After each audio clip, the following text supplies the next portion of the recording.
বিধানসভা নির্বাচনের আগে দলের সংগঠন মজবুত করতে একাধিক পদক্ষেপ গ্রহণ করেছেন মহেশতলার তৃণমূল কংগ্রেসের পর্যবেক্ষক শামীম আহমেদ।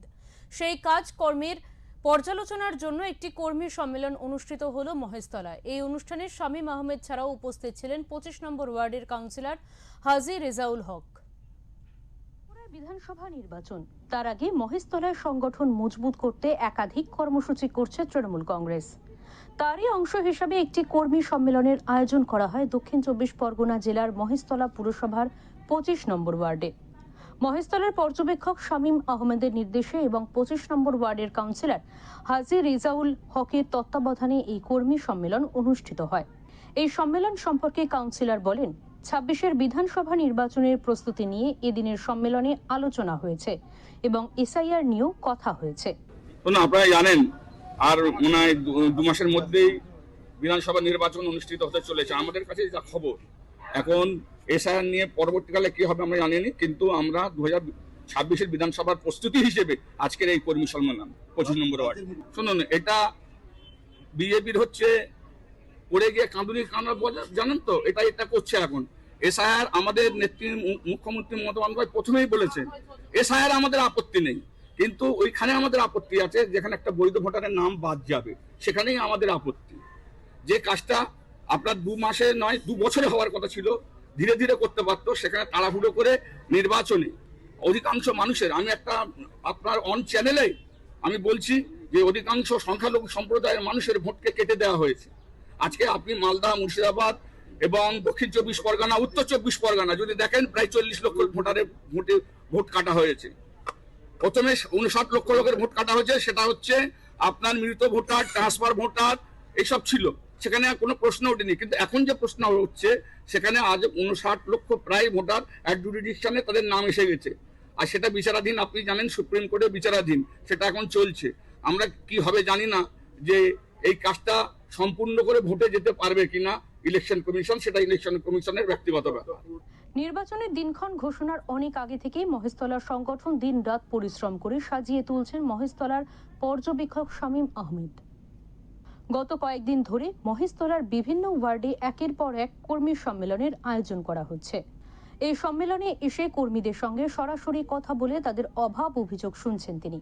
কোথায় রয়েছে সংগঠনের দুর্বলতা, তা খতিয়ে দেখে কিভাবে সমাধান করা যায় সেই বিষয়েও কর্মীদের নির্দেশ দিচ্ছেন তিনি।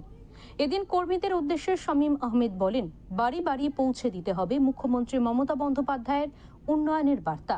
লক্ষ্মীর ভাণ্ডার প্রকল্পে ভাতা বৃদ্ধি থেকে শুরু করে বেকার যুবক যুবতীদের জন্য নতুন আর্থিক সহায়তা, এই সমস্ত জনমুখী প্রকল্পের কথা সাধারণ মানুষের কাছে তুলে ধরতে হবে। আমাদের সাংসদ শ্রী অভিষেক বন্দ্যোপাধ্যায় এবং আমাদের সর্বময় নেত্রী মমতা বন্দ্যোপাধ্যায় যেসব ডেভেলপমেন্ট করেছেন মহেশতলার বুকে, এবং স্পেসিফিক এই 25 নম্বর ওয়ার্ডে পথশ্রী যেসব কাজগুলো লাস্ট কিছুদিন ধরে চলছে আর কি, মানে যা যা ডেভেলপমেন্টের কাজ ওনারা দাবি করেছিলেন, আমাদের কাউন্সিলর সাহেব থেকে আরম্ভ করে যারা আর কি আমাদের নেতৃত্বরা আছে, ম্যাক্সিমাম কাজটাই আমাদের করে দেওয়া হয়েছে। সেই জিনিসগুলো বাড়িতে বাড়িতে গিয়ে প্রচার করার কথা বলা হয়েছে, কারণ আমাদের উন্নয়ন আমরা করে দিয়েছি, এবার বাকিটা মানুষের কাছে গিয়ে বলার দায়িত্ব আমাদের নেতৃত্বদের, আমাদের কর্মীদের, তাদেরকে সেই কথাটা মনে করিয়ে দিলাম। এসআইআর বিরোধিতা কোনোদিন রাজ্য সরকার করেনি বা আমাদের তৃণমূল কংগ্রেস দল করেনি। আমাদের বক্তব্য ছিল যে আপনারা এসআইআর করছেন, খুব ভালো জিনিস এসআইআর, আপনারা টাইম নিয়ে করুন। যেটা 2 বছরের কাজ সেটা আপনারা 2 মাসে করতে চাইছেন, যার জন্য কাজটা ঠিকঠাক মতো প্রপারলি হচ্ছে না। আজকের এইরকম একটা সিচুয়েশনের মধ্যে দাঁড়িয়ে গিয়েছে আমরা, যে অ্যাডজুডিকেশনের নাম এখন আছে, অথচ নির্বাচন ঘোষণার টাইম হয়ে এসছে। তো আমাদের বক্তব্য এটাই ছিল যে আপনারা করুন, কিন্তু টাইম নিয়ে করুন। এটা তো আমাদের নেত্রী কালকে বলে দিয়েছেন, আমাদের নেতৃত্ব বলে দিয়েছেন কালকে, যে এসআইআর যে প্রসেস যেটা আছে সেটা সুপ্রিম কোর্ট কালকে বলে দিয়েছেন রায়ের মাধ্যমে, যে একজনও বৈধ ভোটার বাদ যাবে না এবং সকলের ভোটাধিকার ইলেকশনের আগের দিন পর্যন্ত সকলের ভোটাধিকারের প্রয়োগ করতে পারবে। তার জন্য তাদের ফাইনাল লিস্টে নাম উঠবে, তার জন্য যা ব্যবস্থা করার আমাদের সুপ্রিম কোর্ট করবে বলেছেন। তো এখানে আমাদের আর কিছু তো বলার নেই। কর্মী সম্মেলনের শুরুতেই এসআইআর এর কাজ সুষ্ঠুভাবে সম্পন্ন করতে সাহায্য করা কর্মীদের সম্মানিত করা হয়। এই সম্মেলনে বিপুল সংখ্যক কর্মী সমর্থকদের উপস্থিতি লক্ষ্য করা যায়। এই কর্মী সম্মেলনকে ঘিরে দলীয় কর্মীদের মধ্যে নতুন উদ্দীপনা তৈরি হয়েছে বলেই মনে করছেন রাজনৈতিক মহল। আমরা এই বিষয়ে বিস্তারিত জেনে নেব। আমাদের সঙ্গে টেলিফোন লাইনে রয়েছেন আমাদের প্রতিনিধি সঞ্জয় মাঝি। সঞ্জয়, মহেশতলায় যে কর্মী সমর্থকদেরকে নিয়ে যে বিশেষ অনুষ্ঠানের আয়োজন করা হয়, সেখান থেকে ঠিক কি বার্তা দেওয়া হয়? দেখো, প্রথমে তোমাকে বলে রাখি যে মহেশতলা আছে কর্মী সম্মেলন হলো 2026 নির্বাচনকে মাথায় রেখে আজকে মহেশতলায় কর্মী সম্মেলন, এবং বলা যায় শাসক দল একদম মাঠের ময়দানে নেমে পড়েছেন এবং কর্মী উৎসাহিত করতে মহেশতলা অবজারভার যে শামীম আহমেদ তিনি আছেন এবং স্থানীয় কাউন্সিলর 25 নম্বর ওয়ার্ডের হাজী সাহেবের ওয়ার্ডে, মানে হাজী সাহেব বলে পরিচিত, মানে হাজী সাহেবের ওয়ার্ডে আজকে মূলত এই অনুষ্ঠানটি হয় এবং কর্মী সম্মেলন হয় এবং কর্মীরা সেখানে উপস্থিত হয়। এখানে উপস্থিত ছিলেন মহেশতলা পৌরপিতা 34 নম্বর ওয়ার্ডে পৌরপিতা গোপাল সাহা, 17 নম্বর ওয়ার্ডে কাউন্সিলর সুভাষিস দাস এবং ছিলেন শুভনাথ চৌধুরী, ডায়মন্ড হাওড়া যুব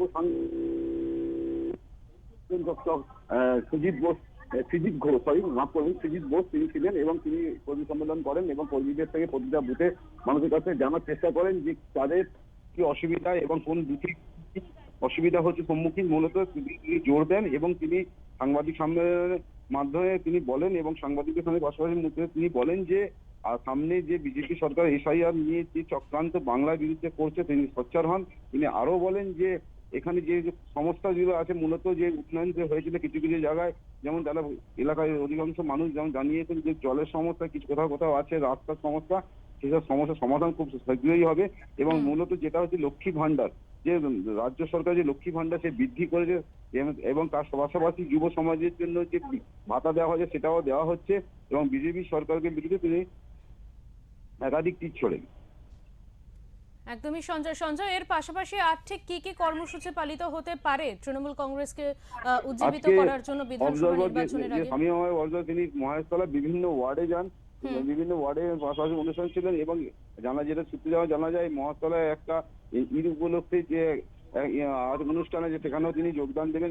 এই পাশাপাশি তিনি জানিয়ে দিয়ে যে কোন কোন ওয়ার্ডে কত সংখ্যক কোন ওয়ার্ডের সাথে ফলাফল খারাপ হয়েছে। যার মহেশতলা বেশ কিছু অঞ্চলে দেখা গেছে যে যেখানে বিজেপি বুথে বিজেপি ভোট সংখ্যা বেশি, কোথাও সিপিএম বেশি, বেশিরভাগ ক্ষেত্রে বিজেপি সংখ্যা বেশি এবং তিনি একদম এরকম জনসভা দেখা যায় না যেখানে একদম প্রকাশ্যে সাধারণ মানুষকে সরাসরি তিনি জিজ্ঞাসা করছেন, কাউন্সিলর উপস্থিত আছেন এবং তার সঙ্গে তিনি সরাসরি জিজ্ঞাসা করছেন কোথায় কি সমস্যা, কি পরিস্থিতি, যে কিছু মানুষ সামনাসামনিও বলেন বিভিন্ন ওয়ার্ডে যে কি কি সমস্যা আছে, যে কেন তাই সামনে ভোট এবং তাদের বিপুল জয়লাভ করার জন্য কি করতে হবে, প্রয়োজনীয় কি কি ব্যবস্থা নিতে হবে সেগুলো বলে এবং দল সেগুলো সব রকম সহযোগিতা করবে। তারই পাশাপাশি তিনি আরো জানান যে এখানে যে একটা যুব মাদার নিয়ে যে একটা দ্বন্দ্বটাকে ভুলে আগামী 1.5 মাসের মধ্যে যদি ইলেকশন হয় তাকে মাঠে ময়দানে লাফিয়ে বলার নির্দেশ দেন এবং তিনি বলেন যে যুব মাদার নয়, একটাই দল তৃণমূল কংগ্রেস এবং আমাদের নেত্রী মমতা বন্দ্যোপাধ্যায় এবং আমাদের সাংসদ অভিষেক বন্দ্যোপাধ্যায়, যেহেতু ডায়মন্ড হাওড়া এরিয়ার মধ্যে পড়ে মহেশতলা পৌরসভা, সেই সকলকে তিনি কর্মী সমাজে উৎসাহিত করার জন্য এবং তিনি কথা দেন প্রয়োজনে যথাযথ ব্যবস্থা দেবেন আর কারোর যদি কোনো অসুবিধা হয় আর সরাসরি ব্যক্তিগতভাবে তাকে জানাতে পারেন। একদমই, অনেক ধন্যবাদ সঞ্জয় তোমাকে।